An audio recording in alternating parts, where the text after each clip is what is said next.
Olá, sejam todos bem-vindos a mais essa atividade do Centro Espírita Nosso Lar. Desejo a todos uma boa noite. Nós vamos dar início a mais um momento de diálogo e de explanação sobre um tema que será refletido à luz dos esclarecimentos da doutrina espírita, à luz do que o nosso Mestre Jesus nos oferece também diante da sua mensagem de amor e caridade. Peço àqueles que nos acompanham que, caso haja algum problema no áudio da transmissão ou alguma falha, peço que nos informem. Antes de nós iniciarmos o nosso diálogo, eu queria me apresentar. Aqueles que não me conhecem, eu me chamo Alan Coach, sou trabalhador, sou estudante dessa casa, Centro Espírita Nosso Lar, e hoje estou aqui para que possamos conversar um pouco sobre o tema praticando a abnegação. Mas antes de iniciarmos a nossa conversa, vamos ler uma rápida mensagem do livro Vida Feliz.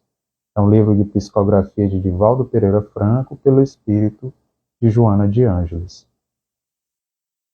Vida feliz. Não coloques as tuas aspirações nos entretenimentos, viagens, festas e folguedos.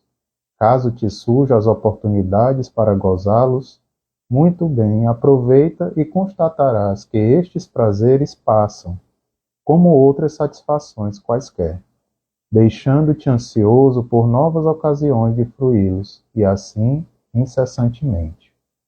Há quem sacrifique o futuro, utilizando-se de empréstimos e prestações com juros extorsivos para viver estas ilusões, que retornam como pesadelos no momento dos resgates das dívidas.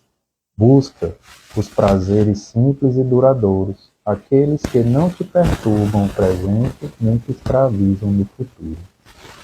Então, com essa mensagem de Joana de Ângeles, eu vos convido a fazermos uma prece, agradecendo a Deus por mais um dia que nos foi concedido, por mais uma noite que se inicia, por mais uma oportunidade que nos é dada, Pai, para o esclarecimento necessário a essa jornada de iluminação.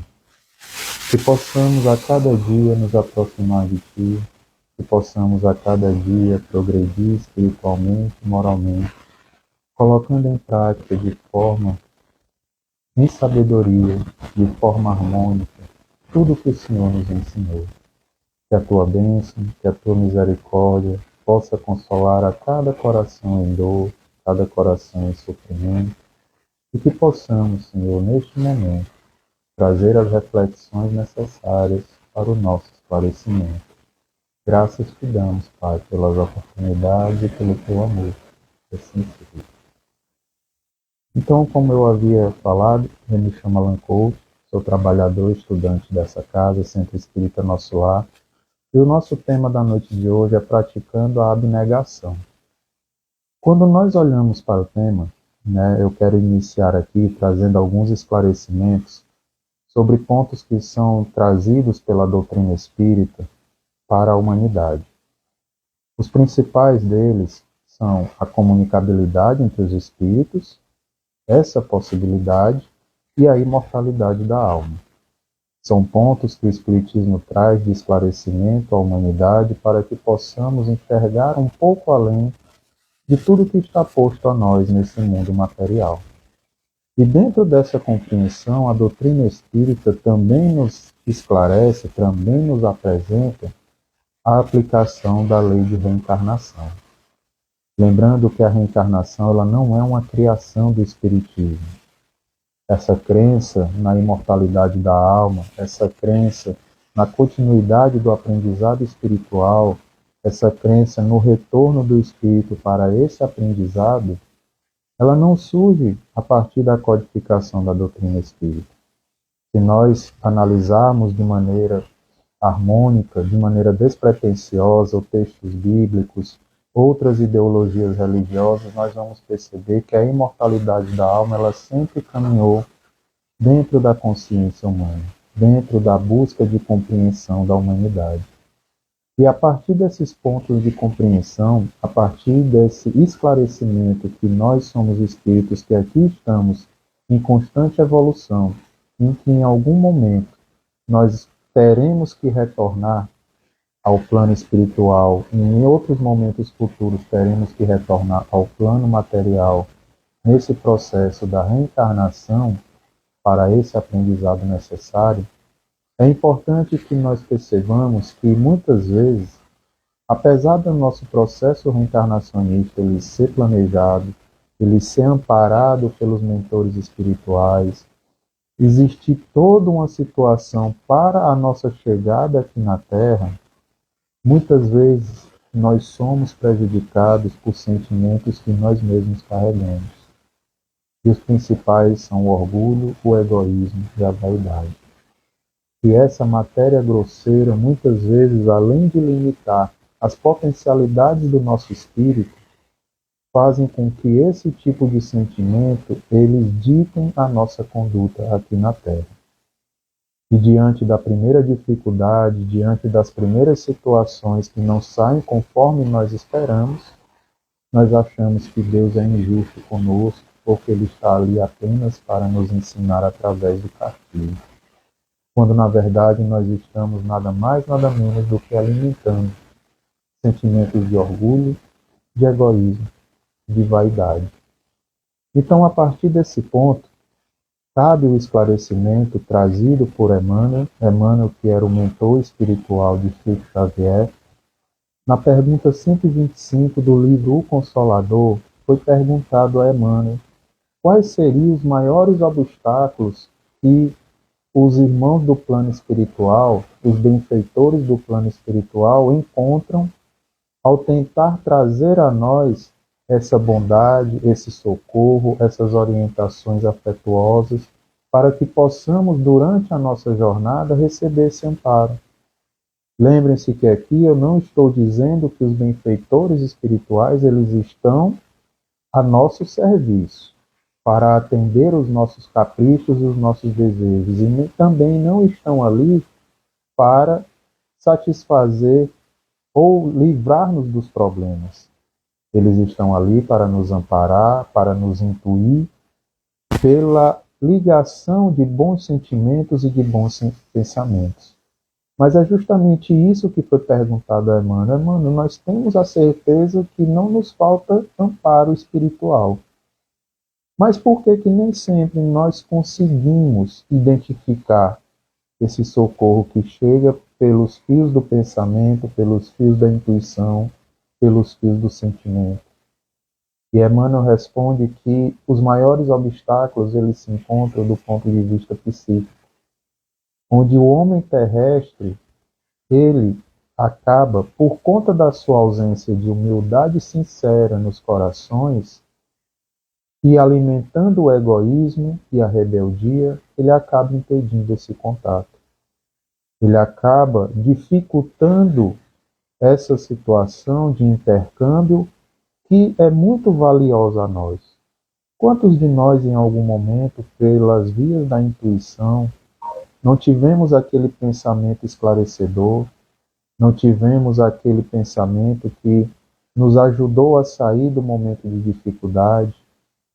Quantos de nós, no momento de oração, nos sentimos acolhidos sentimentalmente, sentimos aquela calma interior?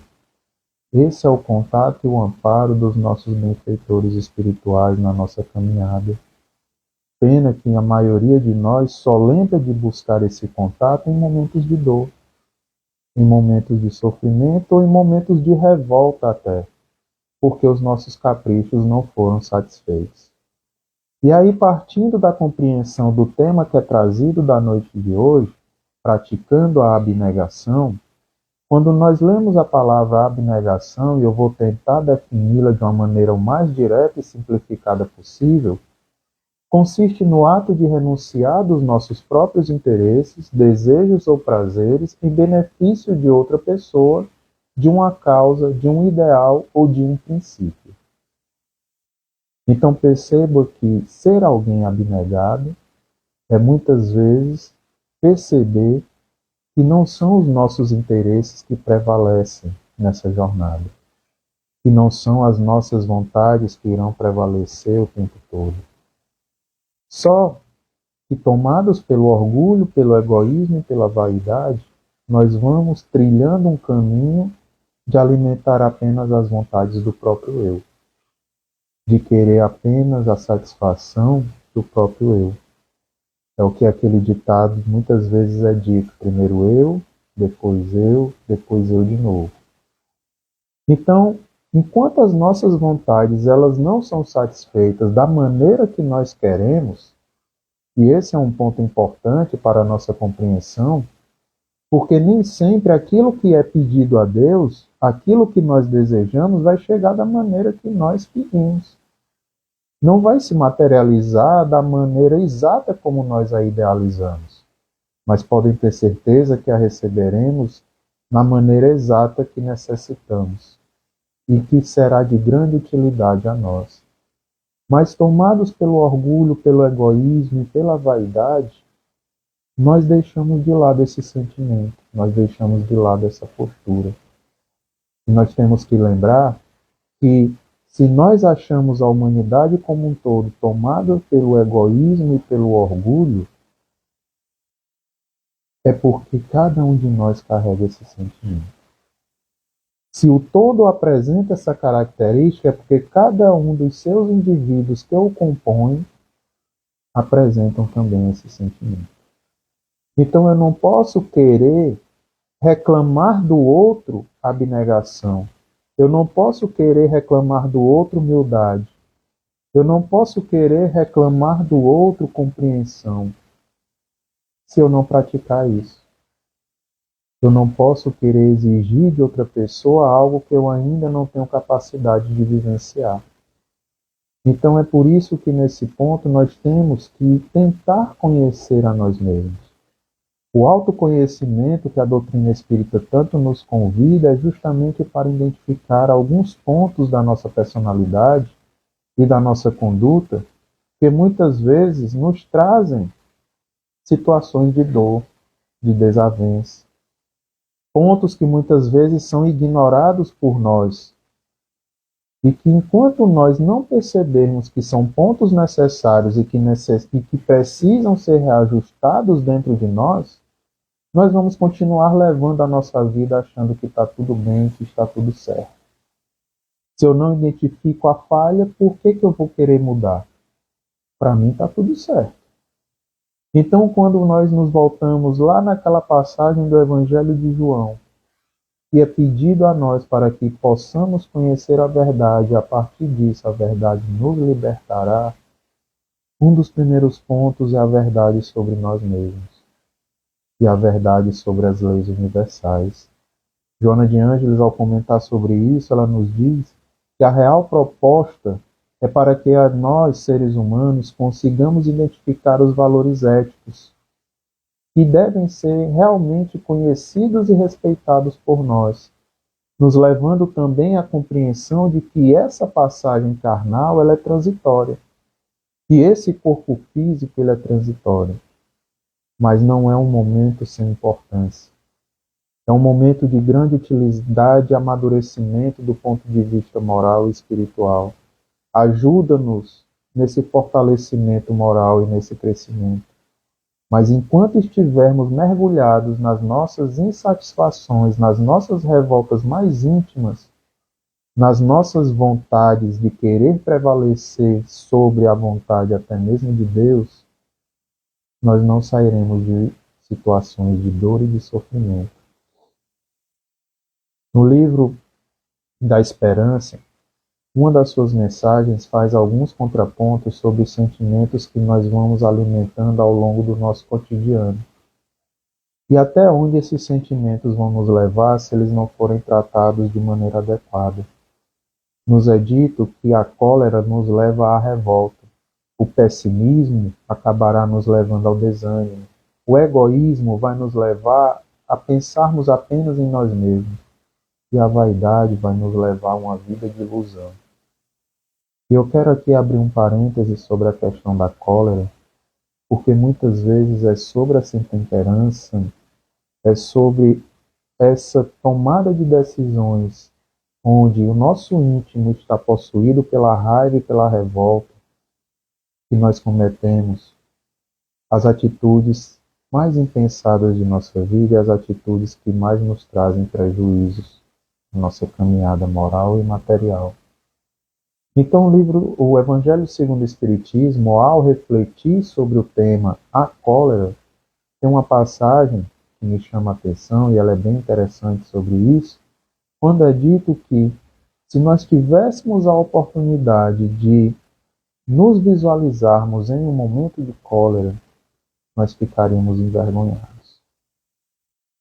Se nós tivéssemos a oportunidade de assistir uma filmagem daquele momento em que estamos encolerizados, de que estamos atacando outra pessoa, de que estamos alimentando a raiva, de que estamos nos deixando aproximar mais do instinto do que da razão, se nos fosse permitido ver isso, nós ficaríamos envergonhados.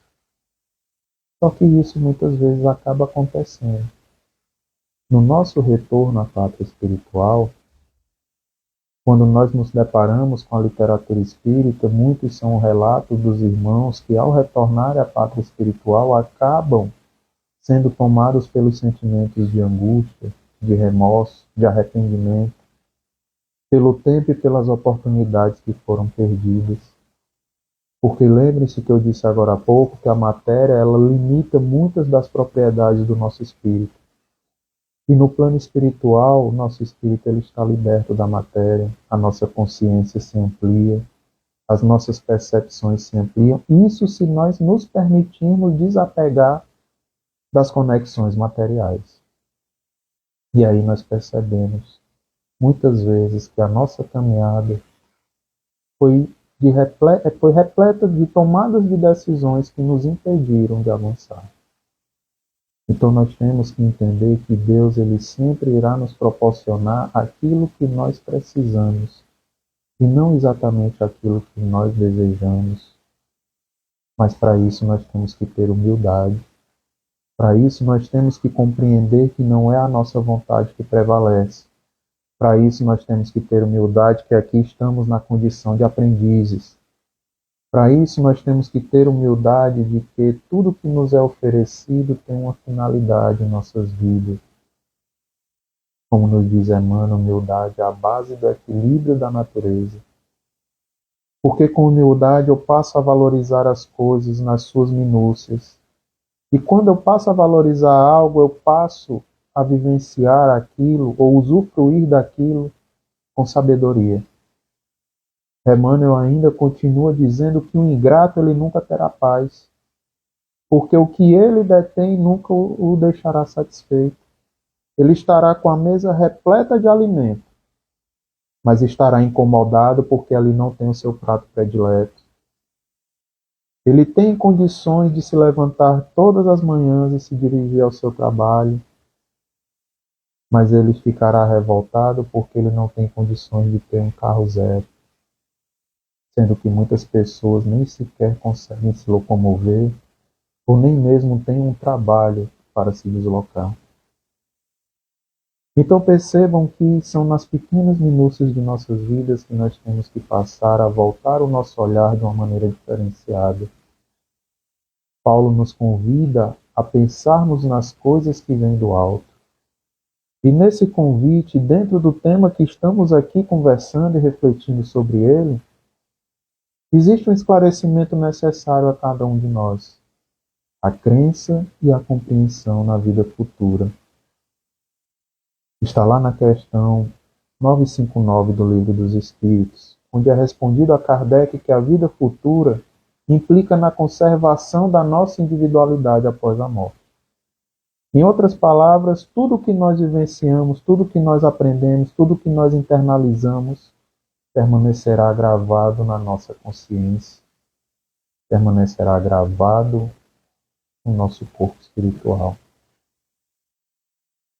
É como se a gente percebesse, se não existisse essa possibilidade da imortalidade da alma, da continuidade do aprendizado e da evolução do espírito além da morte material, em outras palavras, de que adiantaria todo o meu esforço de aprendizado na minha jornada se tudo estaria perdido?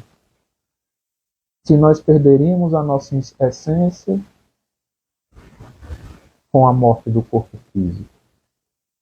Nos é dito lá no Livro dos Espíritos que é como se viesse em consequência a nós sumirmos no nada. Em Obras Póstumas, Kardec também complementa esse pensamento, onde ele diz que sem a vida futura, a vida moral não passaria de mero constrangimento, de um código convencional arbitrariamente imposto. O que é que Kardec quis dizer? Que essa história de dizer que eu devo ser piedoso, caridoso, que eu não tenho que alimentar orgulho, vaidade, não tem justificativa, já que não tem uma continuidade do aprendizado do espírito. Se eu só vou viver, sei lá, 80, 90 anos, para que eu vou me esforçar tanto? Vou viver a vida da forma que eu acho conveniente a mim. Essa história que vocês estão trazendo para mim, de aprendizado moral, é uma coisa que foi inventada e querem que eu siga. Isso até seria verdade se não existisse a imortalidade da alma, se não existisse a continuidade de aprendizado do espírito, se não existisse a necessidade de progresso. E não nos esqueçamos, nós estamos em constante progresso. Por mais que nós possamos relutar em algum momento, por mais que nós venhamos a estacionar, nós estamos em constante progresso.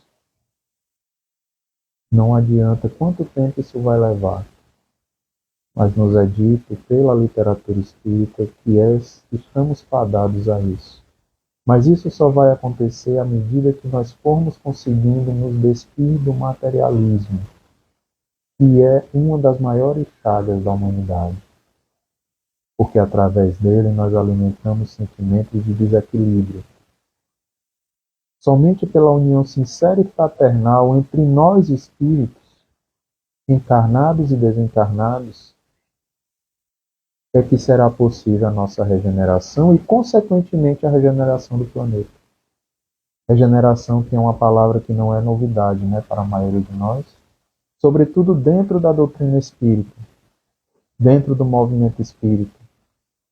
Nós muito aguardamos esse mundo regenerado, nós muito aguardamos essa transição planetária para que ela se conclua.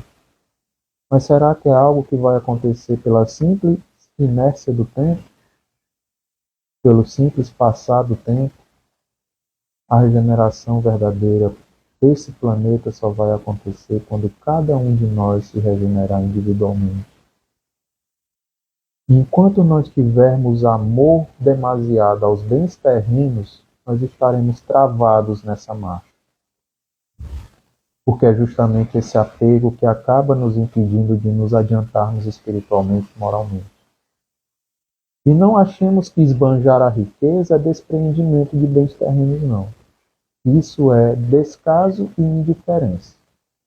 O verdadeiro desapego aos bens terrenos, ele consiste em sabermos apreciar o seu justo valor e em sabermos nos servir dele com equilíbrio e proporcionar também ao outro usufruir.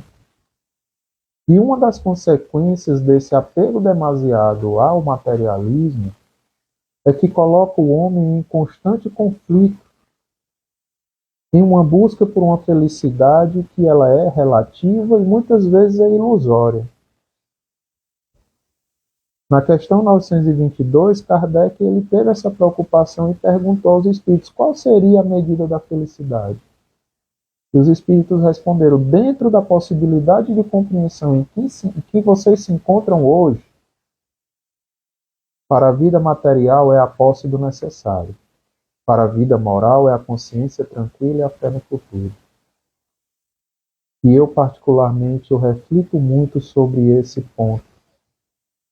Principalmente sobre manter uma conduta que me permita ter uma consciência tranquila e a fé no futuro, de que por mais que as coisas estejam difíceis, vão melhorar, de que eu estou fazendo e cumprindo o meu papel para que isso se modifique. Então a melhor coisa é nós termos a certeza que hoje trilhamos por um caminho que nós não somos os causadores da dor e do sofrimento de outra pessoa. Isso é ter a consciência tranquila. Isso é buscar a verdadeira felicidade. E voltando lá para a mensagem preparatória inicial que eu li do livro Vida Feliz, eu quero dar destaque à afirmação de Joana de Ângeles, quando ela nos pede para que a gente não busque prazeres que nos perturbem o presente e que não nos escravizem para o futuro. Porque muitas vezes nós vamos em busca de coisas que fazem isso conosco, que perturbam o nosso presente, mas eu quero aquilo a qualquer custo. Não importa o que isso vai cobrar de mim. Não importa se eu vou colocar outra pessoa em dor. Eu tenho direito ao que eu quero. E isso perturba o nosso presente. E escraviza o nosso futuro por quê? Porque a nossa consciência ela não estará tranquila. E todas as nossas ações, elas, quando são equilibradas, exigirão reparação. Não como uma forma de castigo, mas como uma forma de que haja um equilíbrio na lei divina, porque tudo no universo ele acontece em equilíbrio. Quando eu faço uma escolha onde a minha vontade prevalece, em detrimento da felicidade de outra pessoa, eu estou tirando o equilíbrio da justiça divina e das leis do universo. Eu estou ofendendo diretamente as leis de Deus. Essa é a minha maior ofensa, não é nem tanto ao meu irmão. E quando eu faço essa ofensa, as coisas precisam voltar ao ponto de equilíbrio.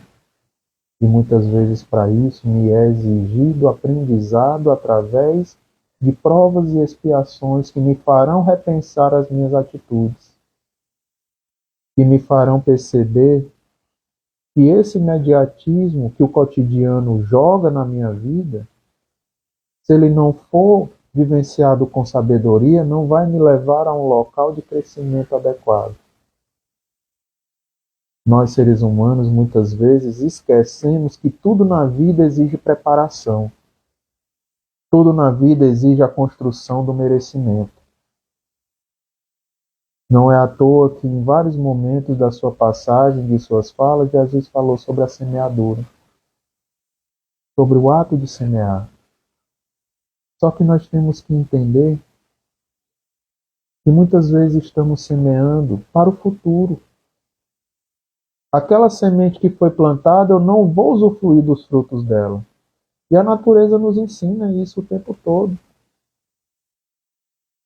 Aquela semente, quando ela é jogada numa cova, ela tem que batalhar para poder brotar, germinar e encontrar a luz do sol.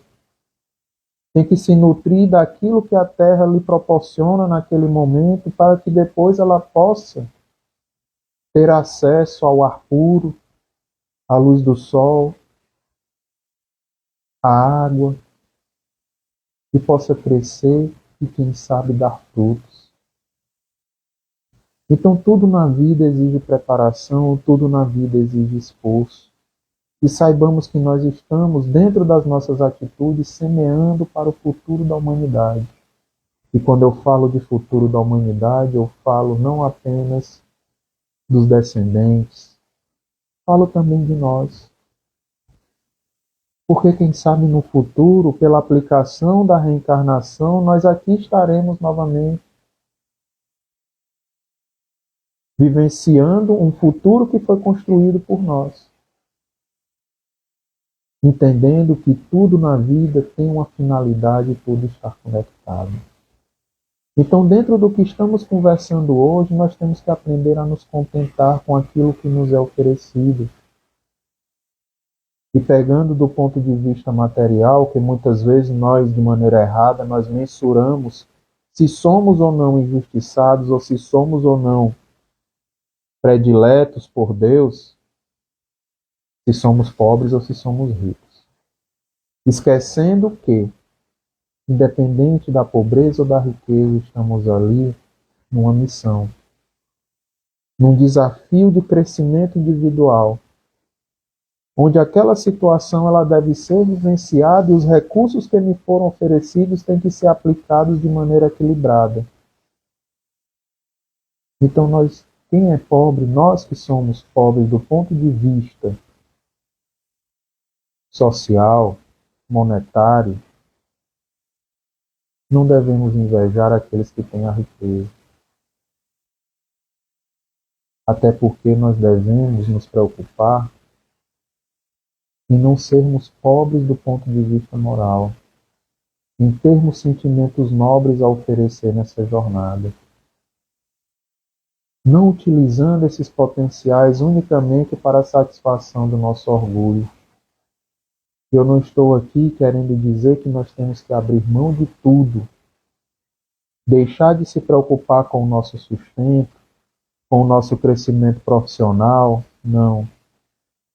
Porque aí nós estaríamos colocando mais um problema na sociedade. Mais alguém numa situação de miserabilidade. O que faz a diferença é como eu estou me portando para conseguir aquilo, aquela propriedade. E como isso está acontecendo e refletindo na vida de outra pessoa. O Evangelho segundo o Espiritismo nos diz: se para adquirir a propriedade isso se torna um meio de alcançar o equilíbrio e o bem-estar, é um instrumento que dignifica o homem. Deus nos faculta a riqueza, proporcionando recursos aos seres humanos para desenvolver a consciência e ampliar os sentimentos superiores. E aqui eu quero abrir um parêntese sobre o termo riqueza, para que a gente não se prenda à ideia de que rico é apenas aquele que tem posses monetárias e materiais. Existe uma mensagem do Evangelho segundo o Espiritismo, o emprego da fortuna. Como nós estamos empregando a nossa fortuna? Mas eu não tenho fortuna, Alan. Temos. Porque a inteligência, a saúde, a memória, as aptidões, a paciência, tudo isso nos torna afortunados. Como que eu estou empregando isso? O tempo. Como que eu estou empregando o meu tempo? Para dormir mais? Como que eu estou empregando a minha capacidade de assimilação das coisas? Estou ajudando a orientar outras pessoas? Então percebamos que temos sim muitos potenciais que nos tornam afortunados, mas que muitas vezes são pouco utilizados ou nem mesmo são utilizados por nós. Lembre-se que agora há pouco, no meio da nossa fala, foi dito que nós devemos olhar para essa construção do futuro. Nós devemos nos preocupar se nós somos pobres do ponto de vista moral e sentimental. Nós temos que entender que estamos em constante progresso. E tem um ponto aqui que eu vou trazer para reflexão, porque muitas vezes nós esquecemos. Nós esquecemos que somos espíritos e que estamos encarnados. Porque muitas vezes a compreensão é: eu sou um ser humano e vou me tornar um espírito. Um dia não.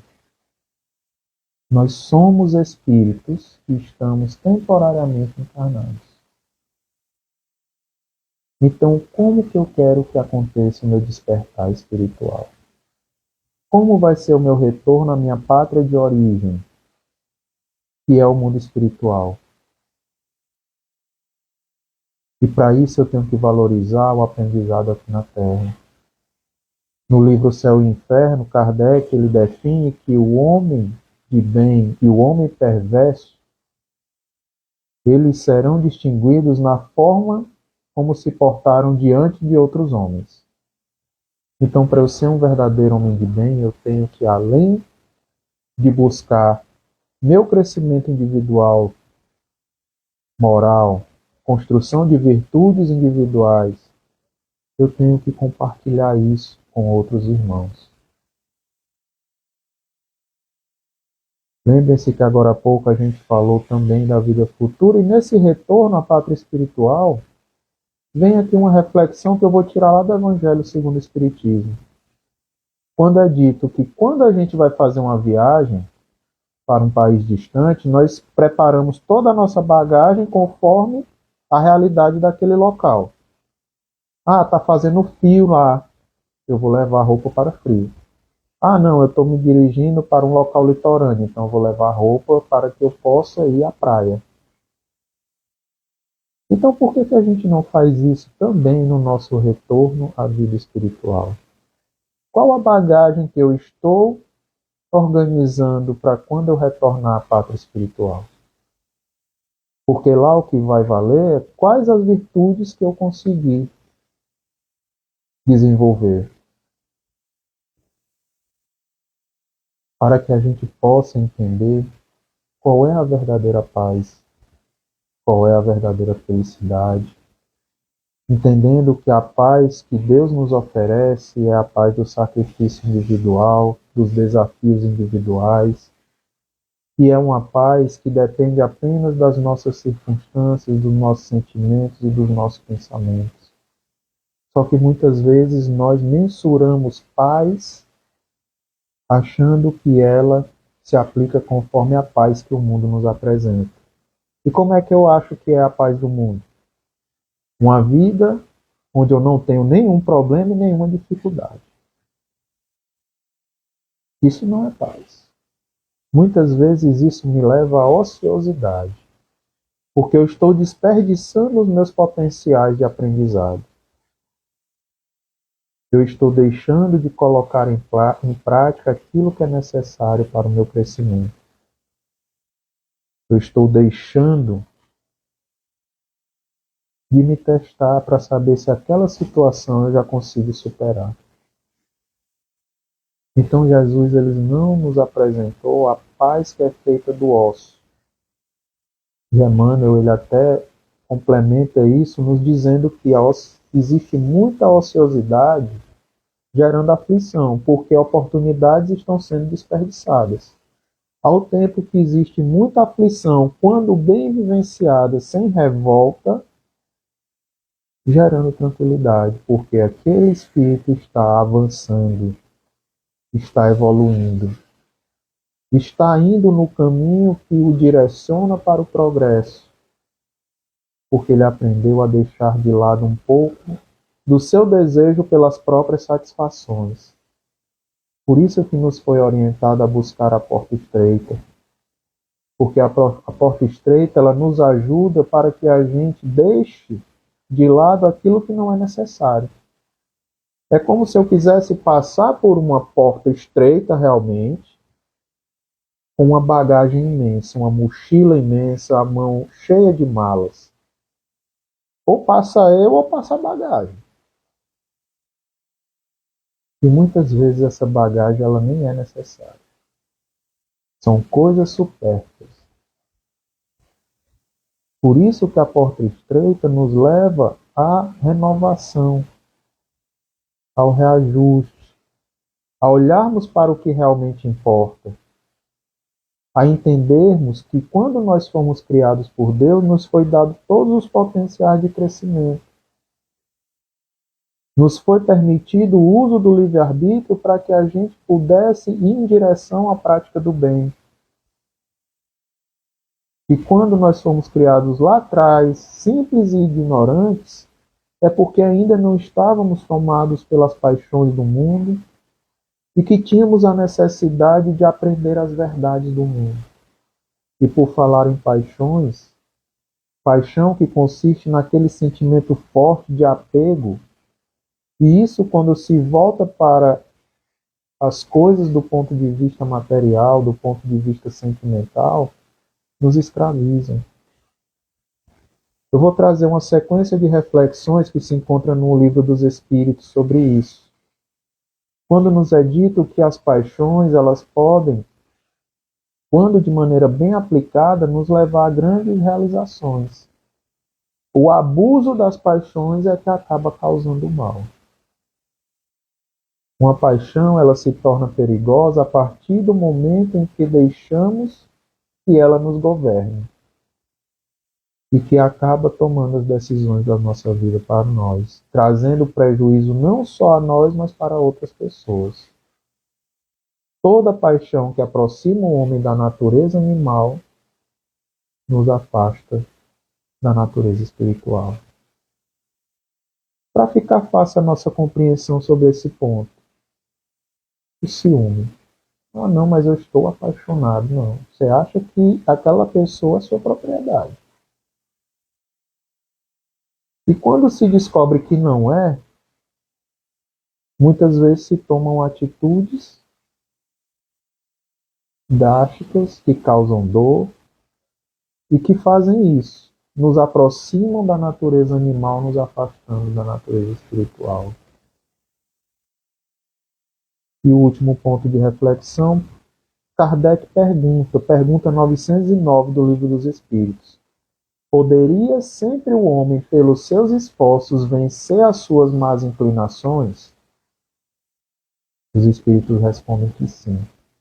E que frequentemente nós fazemos esforços insignificantes para isso. O que nos falta é a vontade.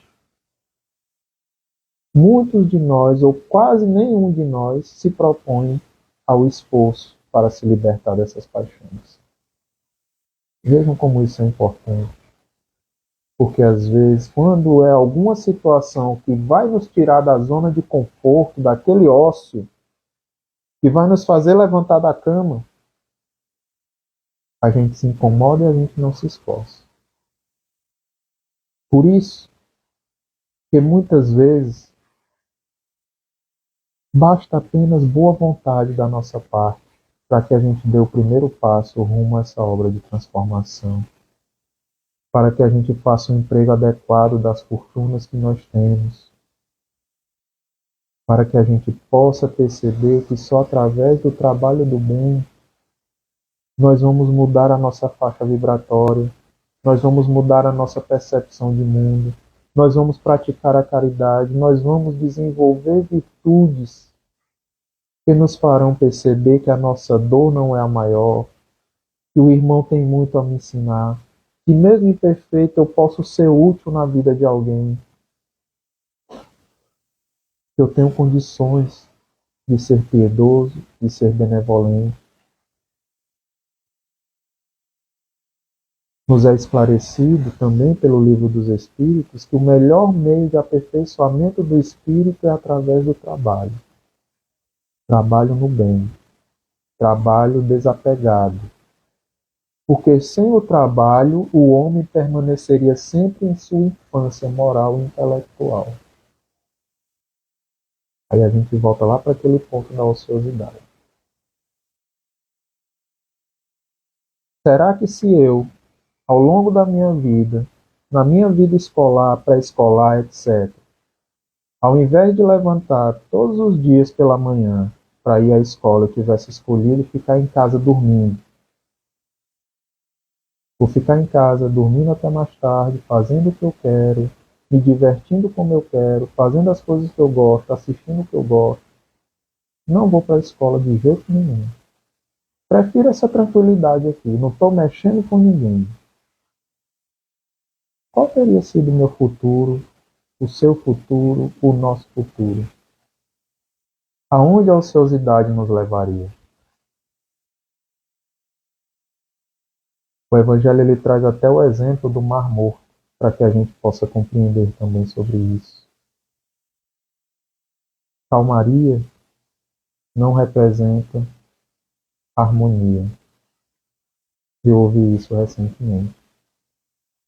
E quando a gente fala do Mar Morto, a gente olha aquelas águas calmas, mas são águas que não permitem desenvolver da vida. Porque é uma porção de água que ela não é ligada ao oceano, então ela não se renova. E por conta disso, tem um alto teor de salinidade que não permite se desenvolver a vida, e no seu fundo cria uma lama. Você olha para ali e vê uma calmaria, mas o que de útil se retira dali? Então, como nos diz Paulo, o trabalho no bem é a muralha contra as tentações. Tentações que nos ajudam a desenvolver a razão, que nos ajudam nesse amadurecimento moral e espiritual. Que nós possamos compreender que só através da observância das leis de Deus é que conseguiremos avançar. Mas que a recompensa por essas observâncias ela não vem com bens terrenos. Que nós devemos buscar caminhar a cada dia para nos tornarmos instrumentos dessa lei de amor que nos foi oferecida, desse esclarecimento, que todos somos irmãos, que todos caminhamos juntos, que todos estamos em aprendizado e que devemos a cada dia exercitar a máxima e o pedido de Jesus de amarmos uns aos outros, de deixarmos de lado esses sentimentos que muitas vezes trazem discórdia e desunião, entendendo que o nosso papel aqui na Terra é o de aprendizado e de contribuição para a construção moral. Então, só quero agradecer a todos vocês que nos acompanharam. Eu quero agradecer à casa pela oportunidade de estudo e de diálogo. Espero ter podido contribuir de alguma maneira para a reflexão íntima de cada um de vocês. O vídeo ficará disponibilizado nas redes sociais da casa. Quem não conseguiu assistir por completo, pode assistir em outro momento, pode repassar a outra pessoa. E eu continuo convidando a todos vocês para que sempre participem dessas atividades, sempre busquemos esse contato com as mensagens de Jesus. E neste momento também vos convido a fazermos uma prece, agradecendo a Deus essa oportunidade que foi concedida, agradecendo a Deus por sempre nos mostrar o quanto Ele cuida de nós, o quanto é misericordioso, o quanto nos permite sempre avançar através do Teu amor, Senhor. Consola os corações em dor e sofrimento, permita-nos sabedoria em cada caminhada da nossa vida, em cada tomada de decisão, para que possamos a cada dia nos aproximar ainda mais de Ti. Muito obrigado, Senhor, pela Tua bênção e pela Tua misericórdia. Que assim seja, Pai. E muito obrigado mais uma vez a todos vocês. Que tenhamos uma boa noite, que Deus nos abençoe. Até a próxima oportunidade.